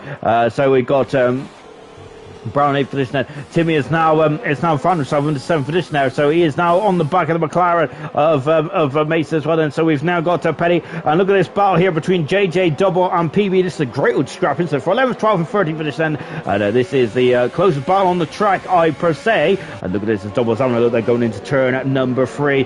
No dice at the moment. And remember, we've got hard runners in the form of Hog and Roscoe and Fizzy. Double there, oh goodness me, there lunging from quite a long way back there, and now he's on the outside. He passes the Ferrari driver, and now also through his PB as well, and lovely showing from Double's rear wing then, and look, PB's on the outside as well, and PB, oh, he's contact there, and Double's got around there. PB as oh goodness me, there I think he misjudged his braking point there, and he's spun Double around there just after Double got and look, Roscoe's got damage as well. Then, and oh goodness me, it's not gone at all well for Roscoe. I think PB's lost a bit of the Red Bull. Brown has got a 5-second penalty for speed in the pit lane, and goodness me, it's all gone off here, hasn't it, in this race now? All of a sudden, JJ's got no penalties, got no damage at all then, but unfortunately that was. And that was a big shame, and unfortunately for all those drivers. That Timmy there coming out of the pits, and he's on the medium tyres now. Timmy is on, so he's going for a 2-stop strategy in this Grand Prix. I didn't even spoke about the strategy yet. Goodness me. So I'm wondering then, what is the strategy going to be? Look at this PB then, and that is crucial for Timmy's quest for major points. Well, he's in the top 10 already. He's in as we've got yellow flags then, and what is occurring then? They're just taking a look then. The yellow flags has come and gone then quite quickly then, so I think that it must have just been quickly, so must have just went off the track ever so slightly then. We've got Fizzy at the moment. He is right underneath the gearbox of a Double as well. There is Double as he's trying to recover after that spin when PB went into the back room then at this corner, on this very corner here on the last lap then. Fizzy on them, but no dice then, as we're on board then with the hard shot tire of Fizzy, who is 2/10 of a second and right underneath the rear wing. Hog is also very close to the back of PB as well. Double in the middle of the track, and he's done a very good job, Double, as of Matt's off! Matt is off the circuit there. What's going on for Matt then? And he is half spun it, and I'm not sure if he's half spun it or what, but he's dropped from for second down into 5th position there out of turn 2. And oh goodness me then, so Matt then he's only done 9 laps on the medium tires. That's not good, is it? Roscoe's moving the top back on the 7th position, but Matt's going to have to go in the pits, isn't he? He's got damage on that car, and look at this, it's now Mason is feeding that right next to it. Look at that, that's the undercut in all its glory there, and the Mercedes is now up into 8th position. Now Brown is in the pits. He's dropped down to last position there on the hard tyres. Only penalty so far is actually Val. That's a big blow for Val. That might cost him valuable time later on the Grand Prix. Fizzy is very close to the back of Double. I say he's very close. I've got to say they're almost the Alfa Mercedes by the end of that straight. But Fizzy is still behind them on it. Back with this battle here then, which is Timmy Roscoe. Roscoe is a limping, wounded Racing Point driver though, isn't he? As Racing Point their home Grand Prix, aren't they? But unfortunately he is limping now with that damage to the wing now. That Racing Point is to go into the hairpin and accelerate out. Then Fizzy is now alongside Double once again. And now Fizzy's got it. He's also got the race line as well as Double going to. No, he tucks it behind now. Double is. Remember, Double is very much a Paul di Resta kind of driver, which I like to describe him as. We'll talk about that in a minute. No, let's carry on with that, I think. Yes, but Double's very much a Paul di Resta driver, isn't he? Of course, he picks and chooses his fights. He's more concerned about his race strategy and getting the best result for the team. And he's very much a points collector, and that's exactly what you want in your team, don't you? Just watching Roscoe, Timmy, and Mason at the moment in 6th, 7th, and 8th place. Look at the talent there in this battle for 6th, 7th, and 8th. Absolutely magnificent, isn't it? Look at this as helmet. They even catch a bit of the grass there as they turn into turn at 3 and 4. As Asdog is off. What's happened to Asdog there? And Val is moved up the leaderboard then. He has damaged the car as well. It's very slippery out there, but it looks Timmy is now through, passes Roscoe and up into 6th position. Timmy's had a fantastic drive today. And we've also got PB and a Double very much in the same vicinity as each other, but Double's now been in 12th position. Good stuff for Double. And Mason then is all over the back of Roscoe as well. He's going for lunges, he not quite. And I got to say, I thought the doors open there for Mason there, but of course that was a very that's a very wise thing to do. Asdog's in the pits, and so a lot of the top runners there who it seems to be falling by the wayside at the moment are having damage there, and it looks like they're having incidents on their own at the moment, aren't they? Look at how close they're Constantine up here then, as Roscoe then is just but he's gone into the wall of champions quite heavily there. I think he's already damaged that wing, so I don't think he'll be damaged anymore as they come across the line once again. Timmy, Roscoe and Mason 5th, 6th and 7th. Good stuff indeed then. Asdog coming out of the pits as well as he is dropping down the order. Then look at this, and Mason there is trying to get on the power. He has got on the power. Roscoe though, this is going to be that's going to be quite a bold move on Roscoe into turn 3 and 4. So I think that Mason there is thinking. I was just thinking about the long game there, wasn't he? Matt has got through and up into 9th position. Matt is on the medium tires once again then. So Matt is going for a 2-stop strategy. He might have soft compound tires then in the final stage of the Grand Prix then. So he is going to be quicker than a hiccup, isn't he, later on this race then. So keep an eye on that then. Mason's got past Roscoe unbeknownst to me then, as I was looking at that picture for a while there and wondering what's going on there. Well, spot the difference really. I'm rubbish at that, I? As he's sitting there, as I didn't even realise that Mason got past Roscoe, but he has got past Roscoe. I don't think he's in 6th position there. Now, the question for Roscoe is then he's on the hard tyres, but he's losing a lot of time, isn't he? Roscoe is that damage to the front wing. He's just dropping further and further down the order, unfortunately. And so it's a very difficult one. Gaz, who's unbeknownst to me again, then is up into 4th position. A magnificent opening stint here for Gaz. He comes into the pits for the Haas, and the Haas mechanics are ready to go to work then. And also in the pits is Roscoe, so he's decided he's had enough then. He's coming in the pits while Gaz could have another point. Could have another point, and I think that'll be Gaz's. That'll be potentially might be Gaz's 3rd point score and finish in a row then, which would be a personal best in his career. Here he's Roscoe then changing onto the soft tires, and he's got a new nose cone as well then for Roscoe. Let's see where he can do from here on in then. And he has got I would say he's got a lovely bit of cleaner track there, because JJ's going into turn 2 now then, when he is on the harder tire. Now we're on board with Matt, and he's caught up quite quickly to the back. And look in the background, there's the McLaren of Hogg. Mason up into a fantastic 5th position there. Timmy up into a fantastic 4th position. He is 17 seconds behind Val though, and the front 3 have not stopped, of course. The gap in the front is 6.4 seconds between T. Sammy and Steve. T. Sammy, who hasn't won a Grand Prix yet this season, is looking very strong in this Grand Prix, isn't he? But there's a long way to go in this race, and the axe has been all behind him, and I think T. Sammy will be very happy about that, as of course I think he would like a simple Grand Prix, and as we've got yellow flags as the second racing point of Roscoe, as just a yellow flag in this facility there. Matt has got past his teammate. Just take a look then as Roscoe then as he's okay then, he is okay as we've got Penny and a double then, also Julian away going down the back straight as well. Double is coming into the pits then on the medium tyres, and Gaz is gaining on Fizzy at the moment. And this is going to be a good old battle, isn't it, between Gaz and Fizzy. Gaz is improving every week, isn't he? And I think he's a great racing driver at the moment, isn't he? He's on course for potentially 3 points finishes in a row for Gaz. He just needs to keep it neat and tidy, doesn't he? And at the moment Fizzy is very much on the back foot in that Mercedes, isn't he? So Gaz is very much in the ascendancy. Look at this, Fizzy's gone wide then, he's gone over the grass. Gaz is through up into, he's clouted the barrier there, Gaz has, but he's okay. So Fizzy got is Fizzy strong with the temperature of the tires then, or is there something else wrong with that car there for Fizzy? As Val's got a 5-second penalty. Val, that's 2 penalties in this race for Val. Now that is going to be crucial in the final stage of this Grand Prix, is it, for Val? That is not good, is it? And he's going to really have to tippy-toe around the law now, isn't he? Unfortunately for Val, he's changing the nose cone, Val, isn't, so he's also had some issues as well. There's a lot of nose changes in this Canadian Grand Prix. Out of the pits now for the Williams driver in car 30 then, and he is, where's he going to come out? He's going to come out in front of Hogg. There's Hogg there, so he's out right behind Asdog, so he's still in this one, and there are still some major points on offer for the Williams driver, but that 5-second penalty plus the penalty he had earlier on then, that is really going to be a painful, that's going to be a painful one indeed. That Gaz struggling now to get on the power for that hard car. He has loads of new medium tires as well for Gaz then, so it's taking a while there for Gaz to really get the groove on those medium tires, isn't it? And this is a very good opportunity. We're on lap 15 out of 35. We've got 20 laps to go. Let's have a look at the order, shall we? Oh goodness me. Let me clear my throat first, because we've got 16 drivers to go through.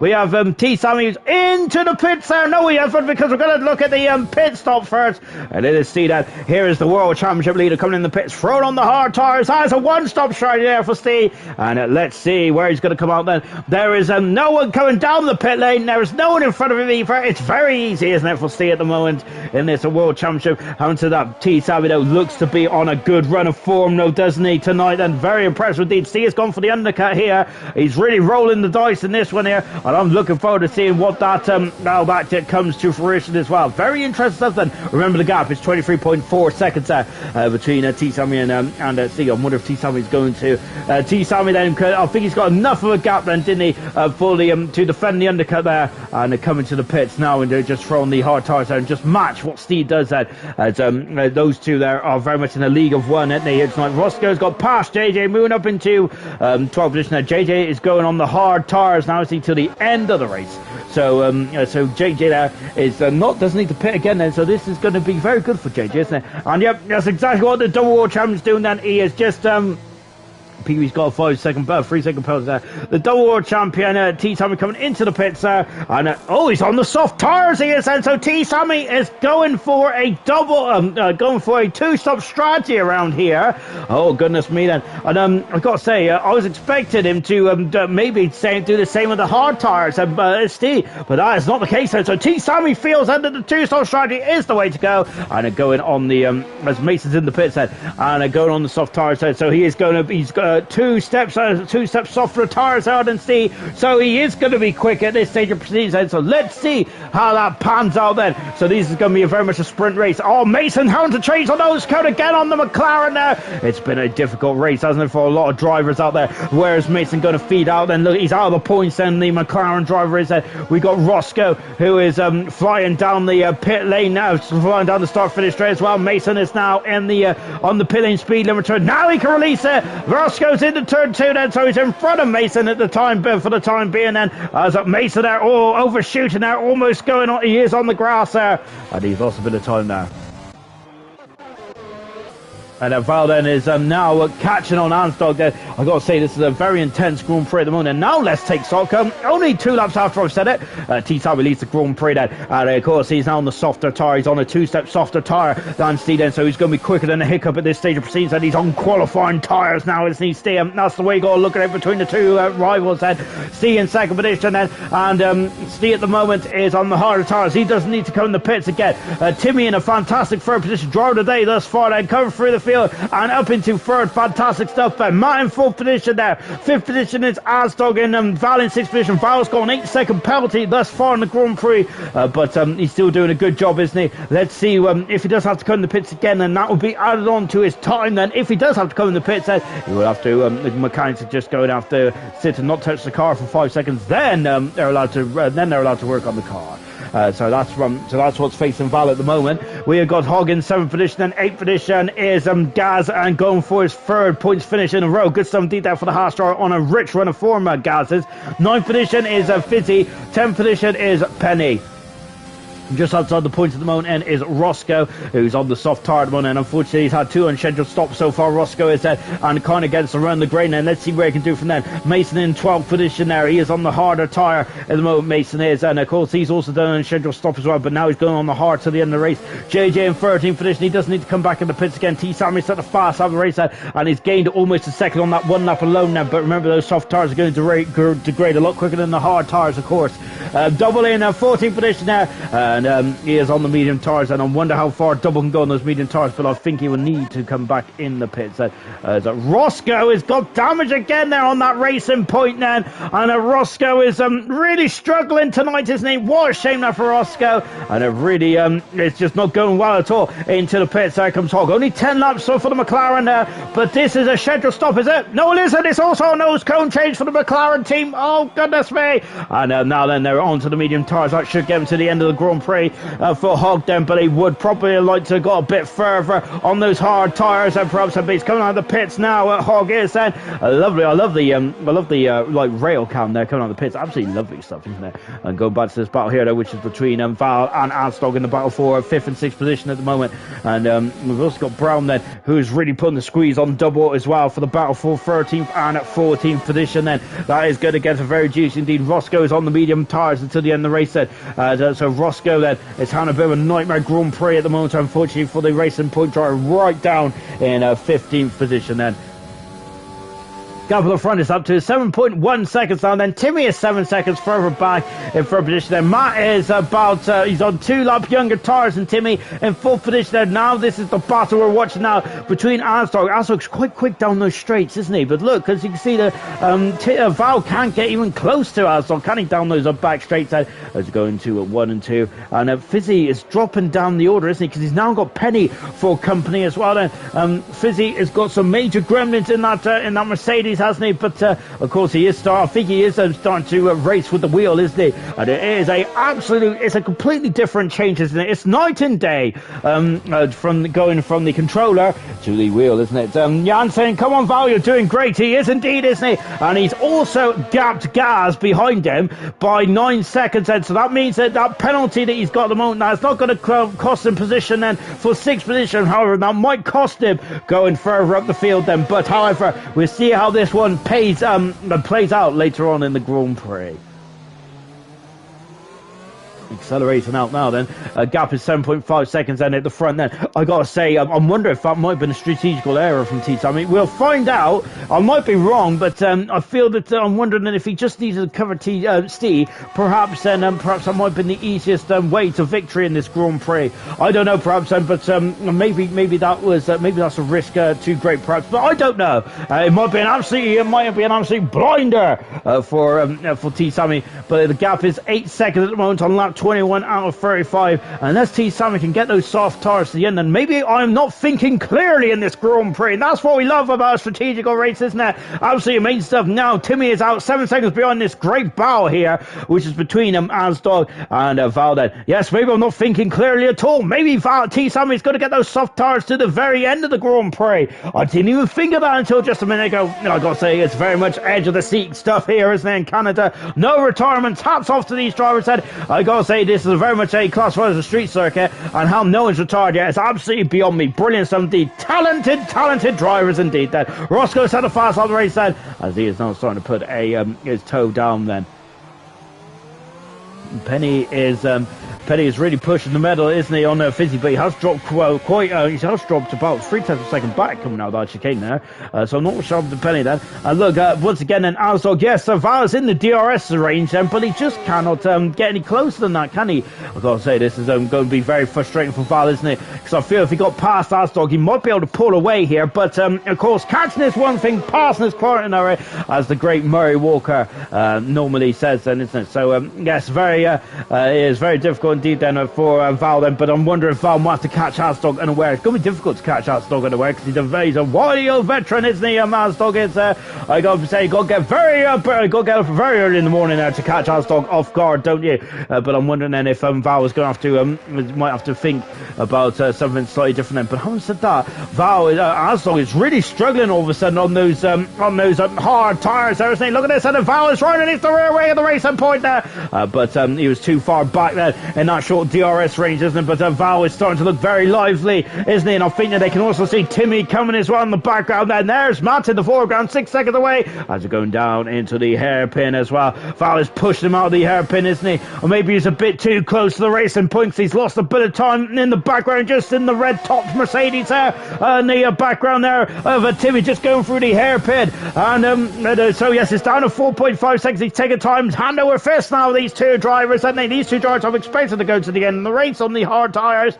Oh goodness me, that 23 out of 35, I've got to say, edge of the seat stuff, and I don't even have a clue what's going to happen there. Here's Petty, he's alongside Fizzy, he passes the Mercedes driver and moves up in to an 8th finish there, but he's giving himself quite a difficult run there, and Fizzy all over the back of him there. So look at this, it's like going side by side into turn 1 there, and Fizzy was just too far back, wasn't he? I think the Penny slid in a very difficult position there, didn't he? And we got a yellow flag there. I think it was PB just getting out of the way of his teammate there. Penny slid in a very difficult position there, and because of that, I think that just lost Fizzy a bit of momentum there, and he couldn't get past there. JJ's got a 5-second penalty for speeding in the pit lane. He's gone the medium tires until the end of the race. The Ferrari driver has said, so let's see what JJ can do there from there. But that's unfortunately a 5-second penalty which he must serve at the end of the race if he has not come into the pits. And Brown is 10 seconds behind double at the moment. And I got to say, there's not much overtaking in this Grand Prix at the moment. There's very much sitting and waiting. Oh my goodness me! Just I say that, and he is through. Asdo, he's got damage there, hasn't he? So that's why he is struggling all of a sudden. He is now dropped down into. Oh my word! There, I thought Val was gone then, and that's why I think that's why he's lost a lot of time. And you can see, yes, there it is, sir, on the right hand side. It's probably been there for ages, hasn't it? And I just haven't noticed, which is I've got to say, standard stuff really, isn't it?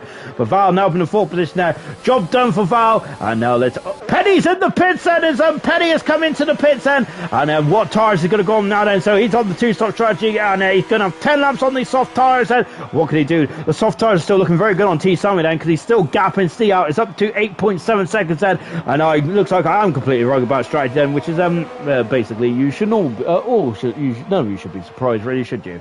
And we've got Brown also coming in the pits as well then, and Asdog then is trying to keep up then, but I think that the man on the move is this man here, Timmy. A brilliant driver of the day at the moment then. So far he's gone up 10 positions from 16th on the grid to 6th at the moment then, and he is, look at Asdog there going in very deep into that hairpin as well. I think he is not finished with Val, is he? But is Val finished with Asdog is the question now. No, because Asdog is still in the DRS range. We've seen that Asdog's got a very slippery car, hasn't he? And you can see, look at that, and he's got down by 3/10 of a second in the first half of the straight. Unfortunately, the second half of the straight he didn't give much headway there, but that's a very good exit out of the final chicane as well. There's Timmy in the background now. He is looking very menacing as well. Roscoe has got past double and moved over to 12th position then. Good stuff indeed then. Asdog is about 0.6 of a second away at the moment then, as we're coming out of turn 2. Asdog is but I got to say, we're going to have a great battle, I think, between these three drivers in the final stage of the Grand Prix. Keeping an eye on the gap in the front then. So the story of the race is like this at the moment. T Sammy is on the soft tyres then. I think he needs to come back in the pits then, which I'm wondering if he's going for another. He's going to have 2 soft tyre runs, I think. So he's going to have soft then for T Sammy then. So this is very interesting indeed, isn't it?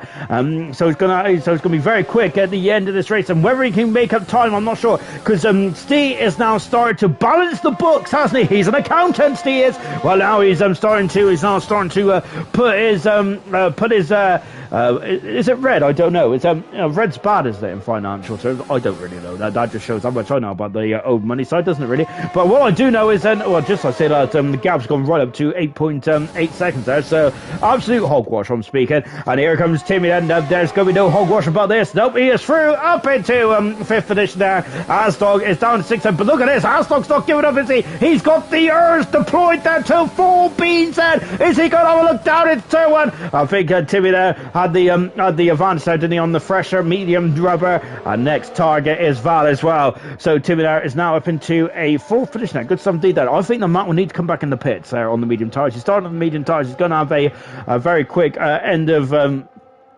race run, isn't he? On the as we got yellow flags there just in front of us then. As Matt had an issue there, I think I'm not sure if Matt's had an issue then, but we had yellow flags further up the road then on the Alfa Romeo, and we got a lovely shot from Matt's rear here, but I kind of want to see the front then. Yes, he hasn't got damage, but I'm wondering if because the gap is down to 3 seconds there, I thought it was a little harder than that then, but perhaps, but I wonder if Matt then had an issue or somewhere, because he's now 3.5 seconds in front of Val, and the gap was a bit harder than that earlier on the Grand Prix, wasn't it? And look at this, Mason is going to have a lunge on the inside then. He has had a lunge and he is through. He's past Fizzy. Fizzy dropping down to 9th position now. Fizzy's done 22 laps on the tyres then. Timmy is alongside of Val as well. Timmy is up into 4th position and Matt is coming into the pits then. And those medium tyres are screamed enough and Matt is in the pits and he's going to be on the soft tyre, I presume, until the end of the race then. Val is, Val once again and showing that he's not giving up about a fight then. And what's going on here then? The mechanics are not ready for Matt, and oh no! And the Alfa Romeo mechanics have completely ruined Matt's race, and that is appalling luck there. The pole sitter down into 7th position there. It's just going against Matt tonight, isn't it? He's down into 8th position now. Fizzy in the pits there, going on to the soft tyres to the end of the race as well. As look at this, and now Mason there, but look at Matt there. He's got the traction, he's got the purchase, he's got the tyres there. He's in 8th position as well. Good stuff indeed there. And Petty is Petty going to get out in front of Fizzy then. Here comes Fizz as well. And I gotta say, this is going to be a very action-packed end to the Grand Prix, isn't it? This is going to be good stuff indeed, isn't it? As we got also Brown is all over the back of JJ as well in the Ferrari. Oh, Fizzy there going off the circuit there, bouncing across the grass, and Brown has got past JJ. There he is, and JJ is, JJ there on the grass there, and goodness me there. So I wonder if Brown caught him slightly in the way there, JJ, and he was, well, goodness gracious me there. And T. Sammy there, I gotta say, he's doing a very good job on those soft tires, isn't he? He's a tire tickler, isn't he? Fantastic stuff from T. Sammy there. He is really keeping these tires. I thought these tires weren't going to do many more than a couple of laps, and probably 8 or so. Well, he's on 11 so far, and doing an absolutely magnificent job then, T. Sammy is there, and the gap is still extended now between himself and Steve. Steve's on the hard tyres, isn't he? So I'm absolutely amazed by this then. So we're keeping on that, but T. Sammy is having an absolutely fantastic Grand Prix. Really good stuff indeed. And here's Roscoe. He's now on the inside. Penny's dropped off the points there. Roscoe is having a great drive right now. I think it's a very tenacious drive from Roscoe. Tenacity? Tenacity a good word? I don't think it is it? So a very strong drive from into the pits. Comes T. Sammy, Matt's down the inside, passes Gaz, and Gaz there is on course for his 3rd points finish in a row in RC, and that's his personal best. Amazing stuff indeed that T. Sammy, now he's coming on the pits now. Goodness me, T. Sammy, so you can see the cars are coming past, and those are lap runners then. The gaps then are absolutely massive, aren't they? He's got 6 laps then to catch and pass Steve then. Oh my word then. So T. Sammy's got a bit of work to do, but let's see how this pans out, shall we? And now then we got Mason, who's now all over the back of Gaz. Well, got Fizzy, he's got past Penny, as Penny is struggling coming out the exit of turn 9, I think it is. And so Fizzy there is now looking onto the back of Roscoe's rear now, and that is also the points as well past Roscoe's rear. So Fizzy there will be very interested in that one, and potentially against the points. And Roscoe's on a very difficult Grand Prix as they on board there with Mason. Now look down the inside of Gaz, who is having a fantastic drive today, isn't he? Brilliant stuff. And I gotta say, since Gaz getting his first points there back in the Belgian Grand Prix, he has been an absolute different driver, hasn't he, Gaz? That's a very impressive driver, to say the least, there from Gaz. Very impressive out from the Haas driver, and on course for another points finish there. And we're just watching Fizzy 3/10 of a second away from Roscoe at the moment, and Fizzy is in, and I think he's just going to be picking his spots, isn't he, Fizzy is? I know, there he is, and right behind. Still no DNFs at the moment. Absolutely magnificent stuff indeed, isn't it? T-time with the gap is down to 6.5 seconds there with 6 laps to go to the Grand Prix. So this is going to be a very, he's got to take over a second a lap then, but I think he could do it then with those soft tires. He's taken a lot of time out of Steve already, who is on the hard tires then. So T-time going for the two-stop strategy, going from medium soft, which seems to be the best strategy in this point in time, doesn't it? There's me question.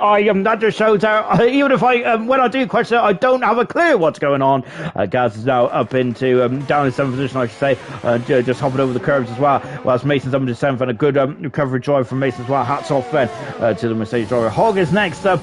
It's next up as well. So Gaz might be looking over his shoulder then, as he's got a lot of the medium runners there starting to fly up behind him now. And here's Fizzy, who is also about 9 seconds away from Gaz as well. Oh, Fizzy's gone deep then. Roscoe's going to try and go on the outside then. Roscoe is trying to go on the outside, but Fizzy has the purchase of the soft tires, and that should be job done, I would say. And on board then with Gaz then, and he's done 17 laps on the medium tires. I've got to say that's the longest out of anyone. So I think that Gaz there is going to be very much limping home mode. It's going to be limping home, isn't he, in that Haas car as well. On board of Hogg then, he is catching time. He's catching now.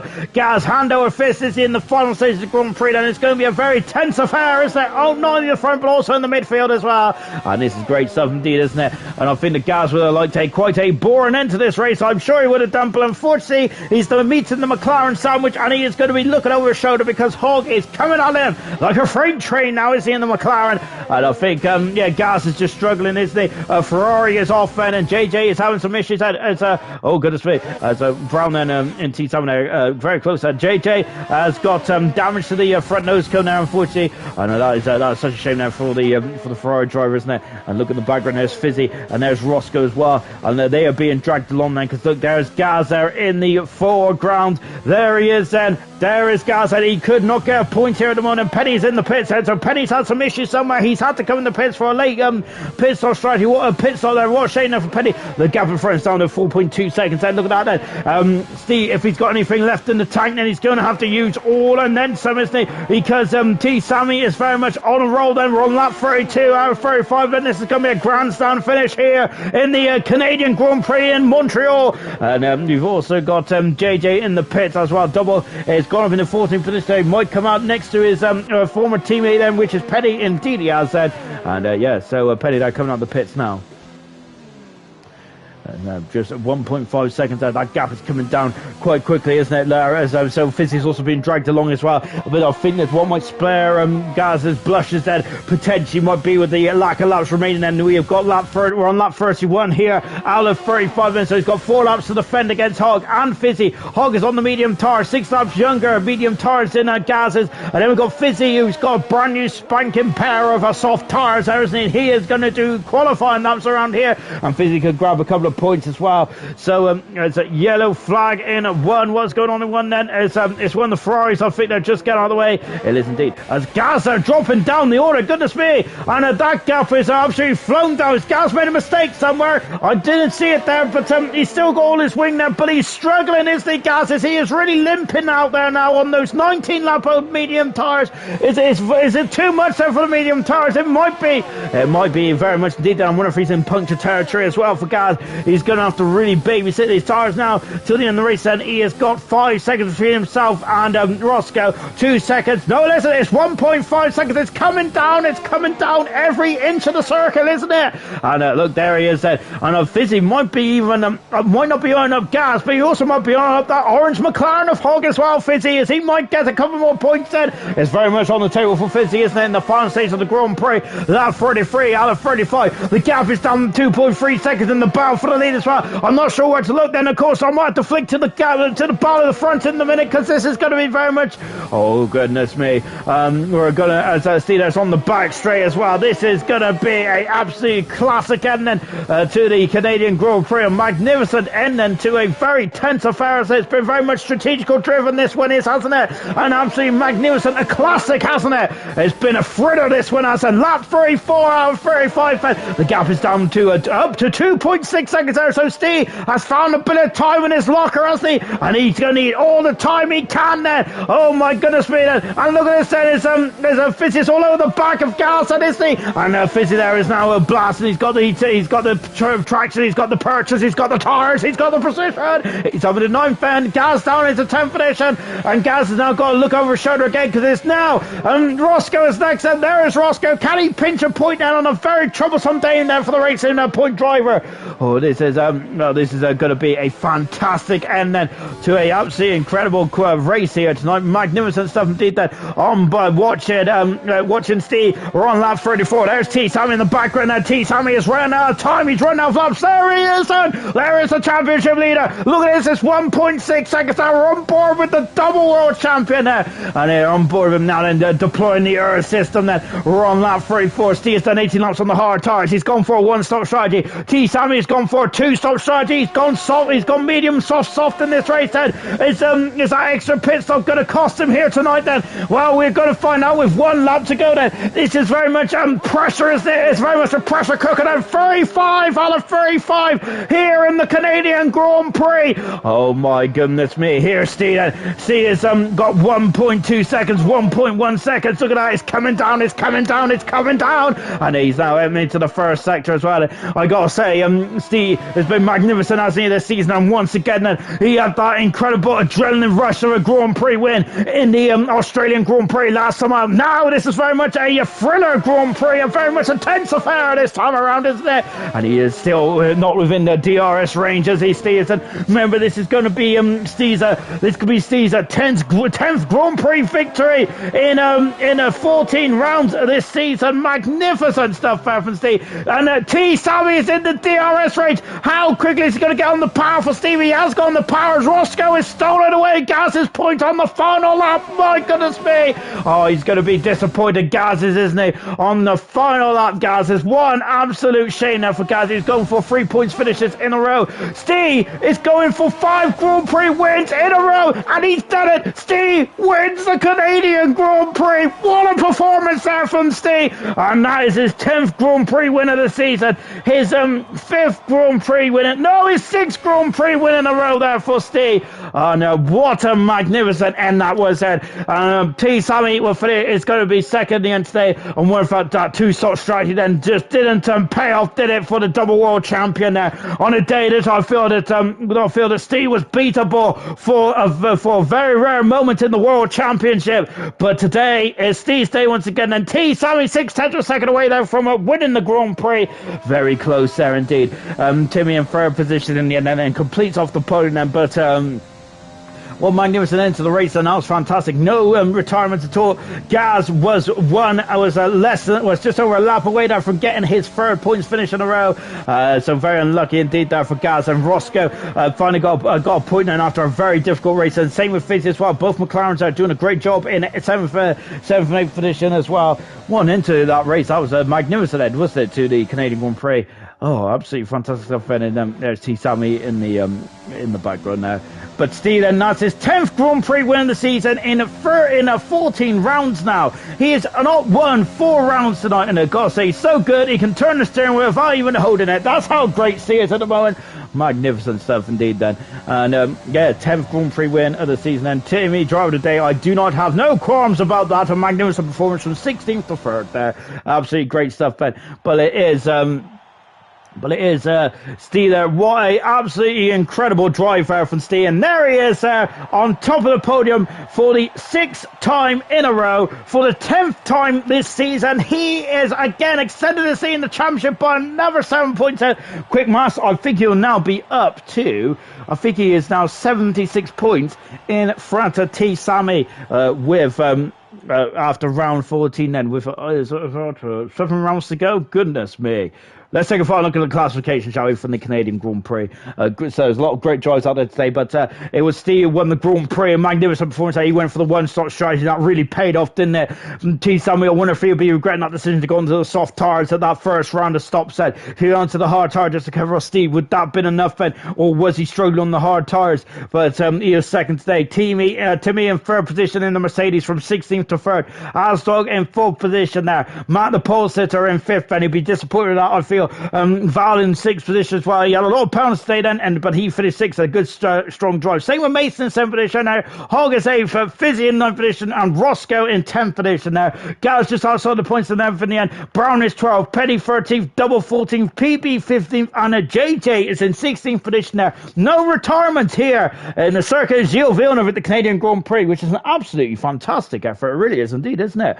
Magnificent stuff from all the drivers there. Not to get retirement here in the Montreal, Canada. Right, that's the end then for IRC this week then. A great race here in Canada at round 14. Steve is once again the Grand Prix winner. Absolutely great stuff, Ben. And absolutely magical stuff from the World Championship leader.